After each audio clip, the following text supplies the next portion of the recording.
অনেকদিন পর একটা সিজন রিয়াল মাদ্রিদের গেল যেখানে রিয়াল মাদ্রিদ ট্রফিলেস টিম। হ্যাঁ, বলতে কষ্ট হলেও এটা খুব স্বাভাবিক একটা ঘটনা এই সিজনের যে আমরা প্রত্যেকটা ট্রফি পরপর হাতছাড়া করেছি। সুপার কোপা দে স্পেনা ফাইনাল হারা, কোপা দেল রে ফাইনাল হারা, চ্যাম্পিয়ন্স লিগের কোয়ার্টার ফাইনাল থেকে ছিটকে যাওয়া, খুব বাজে ম্যাচ মানে দুটো লেগেই ছিল আমাদের জন্য। এবং অবশ্যই লা লিগাতে যে রিদিমটা দরকার ছিল সেই রিদিম কখনো মানে কোনো ম্যাচ উইকে সেইভাবে খুঁজে না পাওয়া। দুটো তিনটে ম্যাচ উইক খুব ভালো গেছে, তারপরে গিয়ে আমরা খুব ইজি অপোনেন্টের বিরুদ্ধেও মুখ থুবড়ে পড়েছি এবং কন্টিনিউয়াসলি গোটা সিজনে এল ক্লাসিকো যখনই হয়েছে তখনই সেই এল ক্লাসিকোতে ডিফিটের মুখোমুখি রিয়াল মাদ্রিদ হয়েছে। সো ওভারঅল সব দিক থেকে দেখতে গেলে যে 2024-25 সিজনটা রিয়াল মাদ্রিদ ফ্যান্সরা তারা খুব তাড়াতাড়ি ভুলে যাওয়ার চেষ্টা করবে। 25-26 কিরকম শুরু হয়, কিভাবে হয়, সবাই তাকিয়ে রয়েছে সেই দিকে, কারণ একটা বিরাট বড় চেঞ্জ আসছে। চেঞ্জ সব থেকে বড় আসছে কোচিং সিস্টেমে, কোচিং ইউনিটে। এবং যখন একটা কোচিং ইউনিটে চেঞ্জ আসে তখন কিন্তু টোটাল টিমের যে গেম প্ল্যান, টিমের যে স্ট্র্যাটেজি, প্লেয়ারদের যে বিভিন্ন পজিশনে তাদের সফল করে দেওয়া বা কাউকে নিয়ে অন্যরকম ভাবনা চিন্তা করা, সবটার কিন্তু পরিবর্তন আসে। অ্যান্ড আমরা জানি যে এই মুহূর্তে সবটা তৈরি, Xavi Alonso will be the new head coach. Xavi Alonso ready হয়ে বসে রয়েছেন বায়ার লেভারকুসেন ছেড়ে রিয়াল মাদ্রিদের দায়িত্ব নেওয়ার জন্য। এবং অবশ্যই কার্লো অ্যাঞ্চেলোত্তি তিনি ওয়েট করে রয়েছেন রিয়াল মাদ্রিদের দায়িত্ব ছেড়ে তিনি এবার ব্রাজিলের পথে যাবেন। আমি জানি না ব্রাজিলকে জাস্ট এক বছরের মধ্যে 2026 ওয়ার্ল্ড কাপে তিনি কতটা সাকসেস দিতে পারবেন। তবে অবশ্যই একদিকে আবার ব্রাজিলের ফ্যান হিসেবে আমি চাইবো যে অ্যাঞ্চেলোত্তির হাত ধরে 26 ওয়ার্ল্ড কাপে ভালো কিছু করুক ব্রাজিল। বাট রাতারাতি, কারণ যে প্লেয়াররা ক্লাবের হয়ে এত ভালো পারফরমেন্স করে, রাফিনা বলো, ভিনিসিয়াস জুনিয়র বলো, রড্রিগো বলো, যখনই দেশের হয়ে নামছে মানে সেই যে একটা কোথাও ডেডিকেশন বা সেই সেই যে একটা স্পিরিট আমি অ্যাটলিস্ট মিস করেছি রিসেন্ট টাইমে। তো কোথাও টিম গেমকে ফিরিয়ে নিয়ে আসা, একটা বন্ডিং, একটা কোথাও কালচারকে আরো রিচ করা, সেটা কতটা কার্লো অ্যাঞ্চেলোত্তি করবেন ব্রাজিলের ন্যাশনাল টিমের হেড কোচ হিসাবে সেটা পরে দেখার বিষয় হবে। তার হাতে সময় কম রয়েছে কিন্তু কাজ করে দেখানোর মতো প্রচুর চাপ রয়েছে।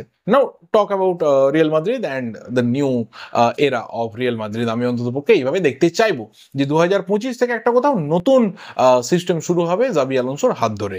এবং জাবি আলোনসোকে আমি অ্যাটলিস্ট চাইবো যে সামনের অন্তত পক্ষে 10টা সিজন তিনি রিয়াল মাদ্রিদের দায়িত্বে থাকুন। যেমনই সিজন যাক, আমরা যদি খুব পুয়ারলি কিছু করি, আমরা যদি আবারও ট্রফিলেস যাই একটা দুটো season, I would never mind. কিন্তু তাকে নিয়ে একটা বড় পরিকল্পনা থাকুক, একটা একটা লম্বা সময়ের পরিকল্পনা থাকুক, মানে চোখ কান বন্ধ করে পরিকল্পনা থাকুক।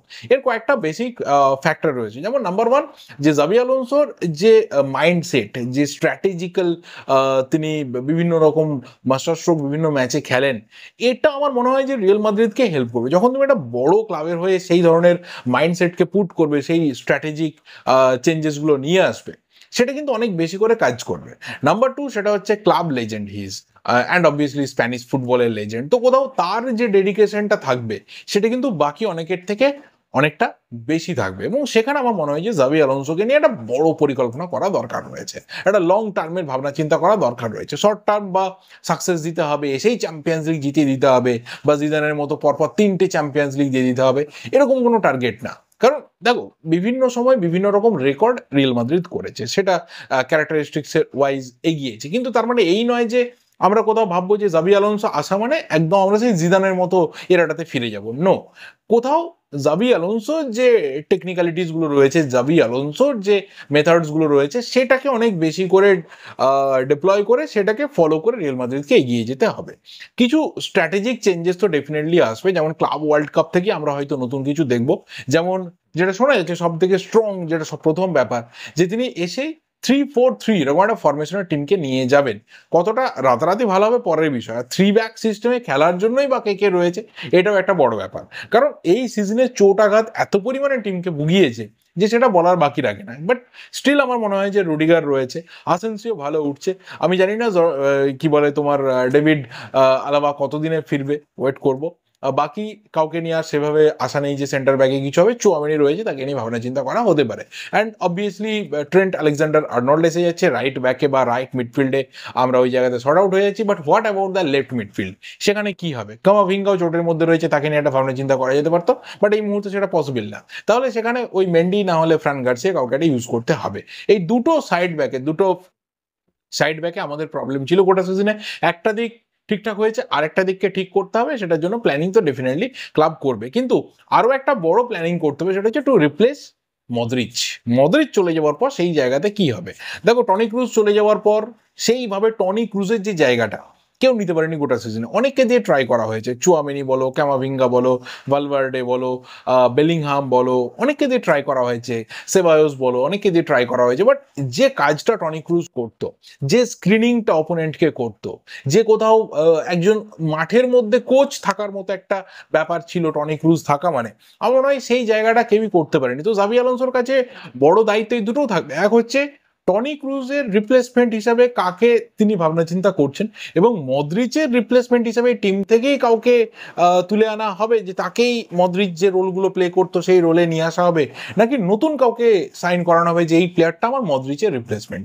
একটা বড় ভাবনার জায়গা। এবং অবশ্যই ফ্রন্ট থ্রি তিনি কিভাবে সাজাবেন, কারণ আমি একটা জিনিস বারবার ফিল করেছি যে যখন আমি ভিনিসিয়াস জুনিয়র এবং এমবাপ্পেকে দেখছি, বারবার কোথাও মনে হয়েছে যে এমবাপ্পে বা Vinicius Junior, they are both trying to be Ronaldo.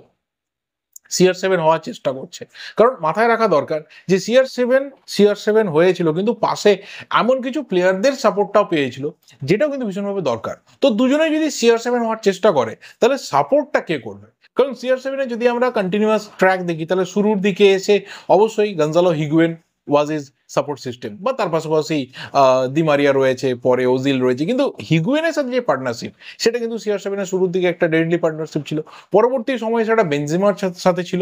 তো আমার মনে হয় যে কাউকে একজনকে CR7 হওয়ার প্ল্যানিং এ লেগে থাকতে হবে, প্রবলেম নেই।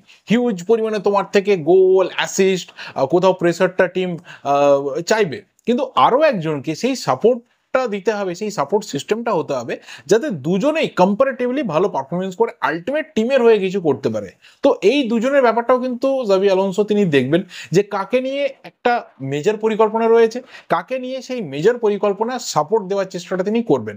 রড্রিগোর ফিউচার কি রয়েছে পরের ব্যাপার, আর্দা গুলার, ব্রাহিম দিয়াজ, তাদেরকেও অনেক বেশি করে আরো গেম টাইম দেওয়া দরকার রয়েছে, কারণ বিশেষ করে আর্দা গুলারের কথা বলবো, skill wise he is better than Rodrygo, এই নিয়ে কোথাও কোনো ডাউট নেই। কিন্তু বড় ম্যাচের ক্ষেত্রে বা ভাইটাল মুভমেন্টের ক্ষেত্রে আর্দা গুলারকে কিভাবে ইউজ করা হবে, এটা জাভি আলোনসো তিনি ডেফিনেটলি দেখবেন।